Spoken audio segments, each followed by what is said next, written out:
Merhaba, herkese güzel bir gün diliyorum. Bugün size Burada dergisinin etek sayısını biraz tanıtmak istiyorum. İçeriğinden bahsetmek istiyorum.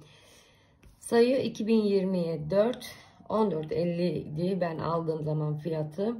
Bunun ara ara linkini de paylaşıyorum. Bakarsınız fiyatı düştüğü zaman 20 liranın altındaki Burada dergilerinden biridir kendisi. Dergideki etek modellerini görüyorsunuz. Sadece etekle ilgili best of etek aslında. 34-44 beden arası şöyle.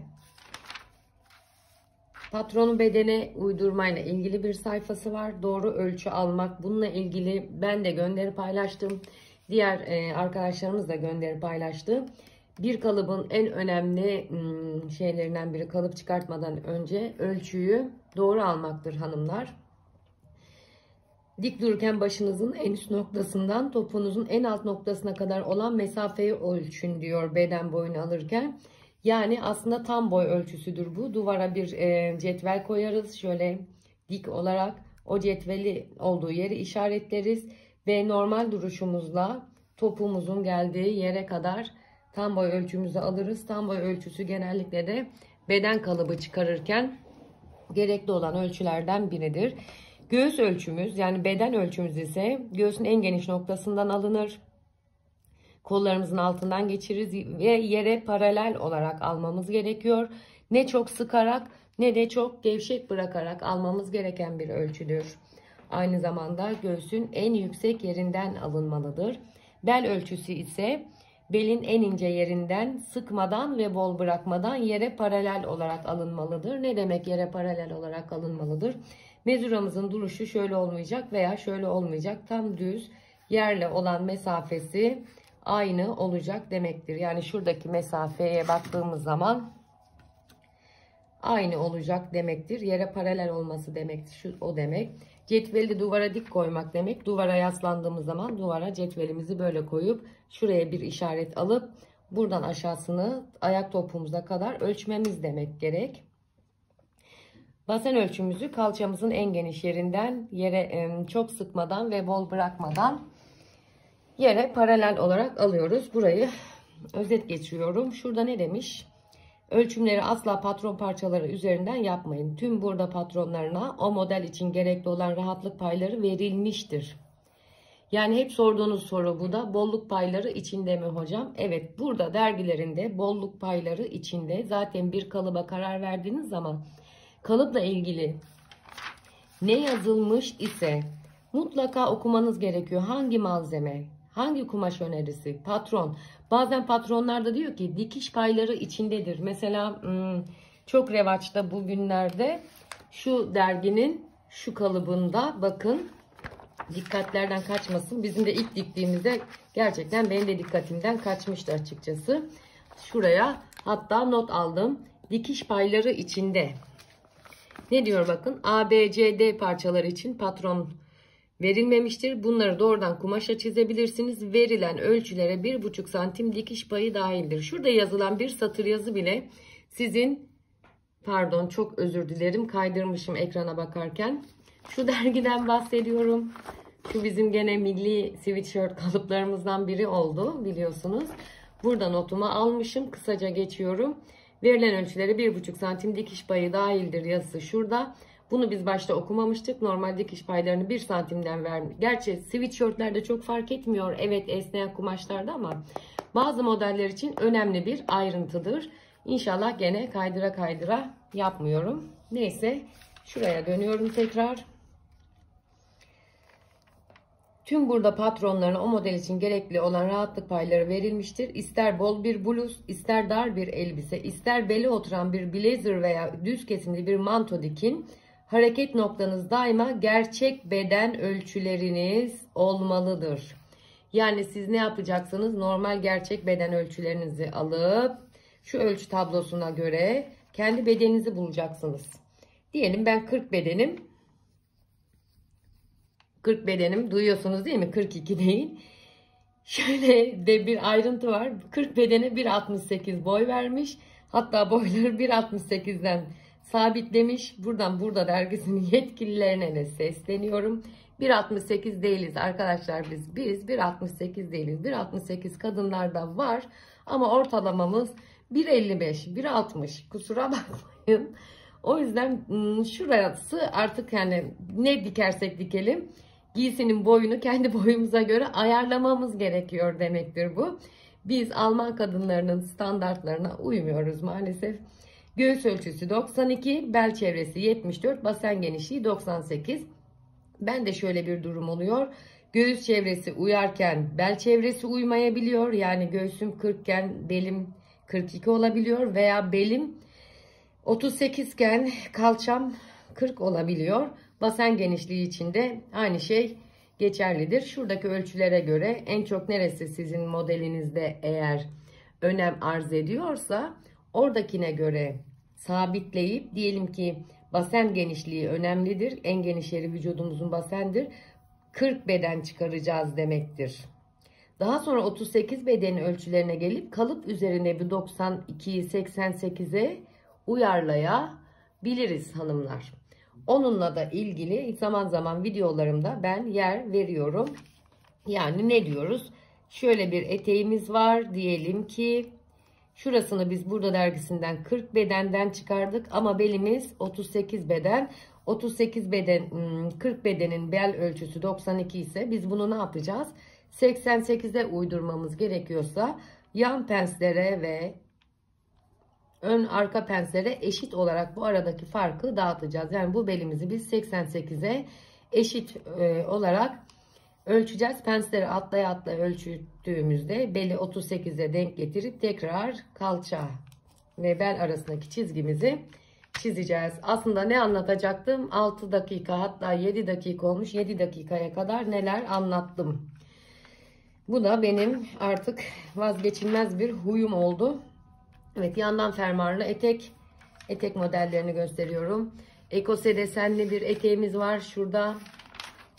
Şurada kısa flanel çan etek modelimiz var. Bayılıyorum ben bu modele bu arada. Yani vücut özelliğim izin verse bu eteği kesinlikle giyerim ama çok benim özelliğime göre bir etek değil kesinlikle, ama biraz bacak boyu uzun, kalçası orantılı kişiler için önerdiğim bir model.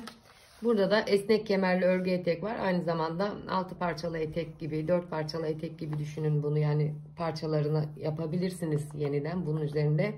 Şu kalıp üzerinde istediğiniz değişikliği yapabilirsiniz.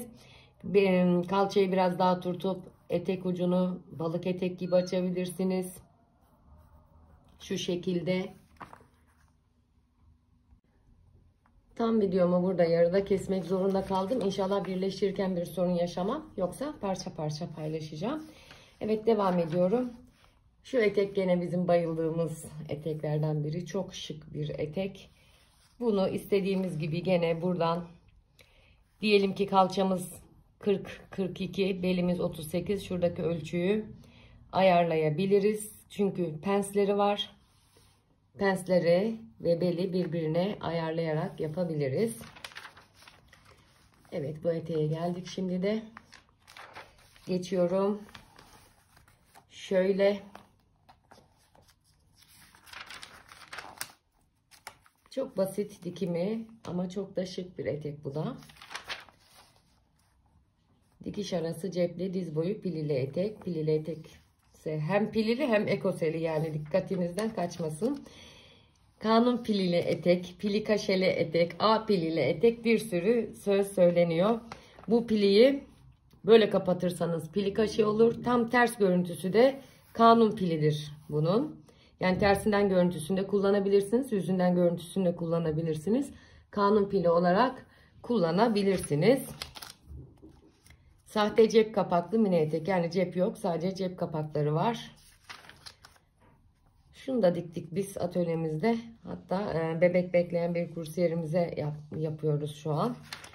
Ama tatil geldiği için yarıda kaldı. Pilili klasik tenis eteği. Üstü korsajlı. Gördüğünüz gibi altı pilili. Şuradaki korsajı da rahatlıkla kendinizin bel ve kalça ölçüsüne uydurabilirsiniz. Şöyle şuradan girerek eşit olarak ve şuradan girerek eşit olarak işte yapabilirsiniz. Dikilmiş pilili etek. Sadece pilileri üstten dikilmiş, altta servis bırakılmış. Kısa etek çalışması, bu da şöyle bir cepli model. Cep görünümlü model, cepli model de olabilir. Yani sadece cep görünümü yapıp cepsiz de dikebilirsiniz. Şurada da çok güzel bir şey var. Burada da istediğiniz gibi belinize ve kalçanıza oturtmaya yarayan bir kup görüntüsü, pens görüntüsü diyebiliriz. Evet, gene bu çok klasikleşmiş ama asla modası geçmeyen, her çağda, her mevsimde, her yaşta giyilen bir etek. Tesettür giyime de uygun, diğer giyime de uygun, yazlık giyime de uygun, kışlık giyime de uygun, fantazi giyime de uygun, spor giyime de uygun, günlük giyime de uygun gibi bir model bu da. Çok çok güzel bir etek. Tabi bu da biraz boy istiyor laf aramızda. Bu da normal bildiğimiz klasik düzdar eteğin kalıbıdır. Pensli bir etek. Ama gördüğünüz gibi dantel kumaşla ve astar olarak da saten kullanılmış, son derece şık ve elegant bir etek olmuş. Bu da 40 yama görünümlü muz etek. Bunu dikecek sabrı olan varsa diksin. Benim şu an için yok ama dikimi zor değil.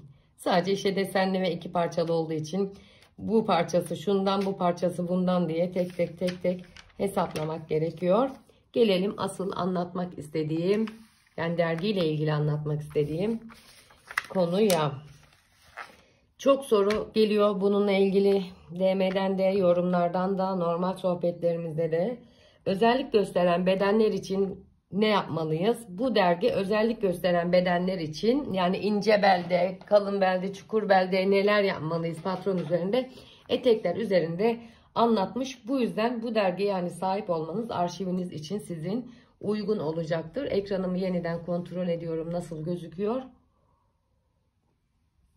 İnce belde patron uyumu kolaylığı, arka parçada hangi işlemleri yapmanız gerektiği, hangi ölçülerde yapmanız gerektiği, çıtlatmalar nasıl olacak, çift pens nasıl olacak, bu dergide var hanımlar.